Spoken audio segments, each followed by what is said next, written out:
ಮಂಗಳೂರಿನ ಹಲವಾರು ಅಂಗನವಾಡಿಗಳಿಗೆ ಕೊಳೆತ ಮೊಟ್ಟೆ ಪೂರೈಕೆ ಆಗ್ತಾ ಇರುವುದು ಕಂಡುಬಂದಿದೆ ಎಂದು ಶಾಸಕ ಡಾಕ್ಟರ್ ವೈ ಭರತ್ ಶೆಟ್ಟಿ ಆರೋಪವನ್ನ ಮಾಡಿದ್ದಾರೆ.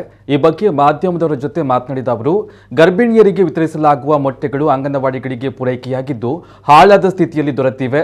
ಕೆಲವು ದಿನಗಳ ಹಿಂದೆ ಓರ್ವ ಮಹಿಳೆ ಮತ್ತು ಮಗು ಮೊಟ್ಟೆ ತಿಂದು ಹಿಂದೆ ಅಸ್ವಸ್ಥರಾದ ಬಗ್ಗೆ ಗಮನಕ್ಕೆ ಬಂದಿದೆ. ಸರ್ಕಾರ ಈ ಬಗ್ಗೆ ಕೂಡಲೇ ಕ್ರಮವನ್ನು ಕೈಗೊಳ್ಳಬೇಕು, ಕೊಳೆತ ಮೊಟ್ಟೆ ಪೂರೈಕೆಯನ್ನು ಕೂಡಲೇ ತಡೆಯಬೇಕು ಎಂದು ಒತ್ತಾಯಿಸಿದ್ದಾರೆ. ಇಲಾಖೆ ಮಂತ್ರಿಗಳು ಇಮಿಡಿಯೇಟ್ ಆಗಿ ಇದರ ಬಗ್ಗೆ ಗಮನ ಹರಿಸಬೇಕು. ಈ ರೀತಿಯ ಪರಿಸ್ಥಿತಿ ಮಕ್ಕಳಿಗೆ ಕೊಡುವಂತ ಮೊಟ್ಟೆ ಮಂಗಳೂರು ತಾಲೂಕಿನ ಹಲವಾರು ಅಂಗನವಾಡಿಗಳಲ್ಲಿ ಕೊಳೆತ ಮೊಟ್ಟೆಯನ್ನ ಮಕ್ಕಳಿಗೆ ಸಪ್ಲೈ ಆಗೋದು ನಮಗೆ ಕಂಡು ಬರ್ತಿರ್ತದೆ. ಅಲ್ಲಿಯ ಸ್ಥಳೀಯರು 3-4 ಕಡೆ ಕಂಪ್ಲೇಂಟ್ಗಳನ್ನು ಕೊಟ್ಟಿರ್ತಾರೆ. ಕೊಳೆತ ಮೊಟ್ಟೆ ಫೋಟೋವನ್ನು ನಮಗೆ ಕಳಿಸಿರ್ತಾರೆ. ಒಂದು ಕಡೆ ಒಂದು ಮಗು ಈ ಮೊಟ್ಟೆಯನ್ನು ತಿಂದು ಅಸ್ವಸ್ಥವಾಗಿದ್ದು ನಮ್ಗೆ ಕಂಡು ಬಂದಿದೆ.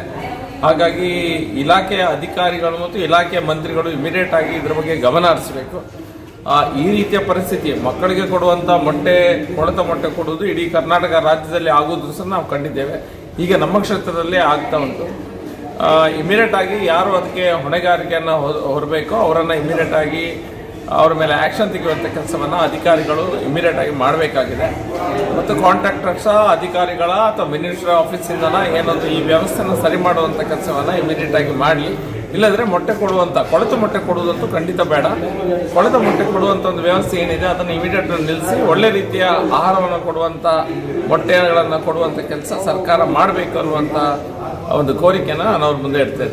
ಮಂಗಳೂರು ತಾಲೂಕಿನ ಹಲವಾರು ಅಂಗನವಾಡಿಗಳಲ್ಲಿ ಕೊಳೆತ ಮೊಟ್ಟೆಯನ್ನ ಮಕ್ಕಳಿಗೆ ಸಪ್ಲೈ ಆಗೋದು ನಮಗೆ ಕಂಡು ಬರ್ತಿರ್ತದೆ. ಅಲ್ಲಿಯ ಸ್ಥಳೀಯರು 3-4 ಕಡೆ ಕಂಪ್ಲೇಂಟ್ಗಳನ್ನು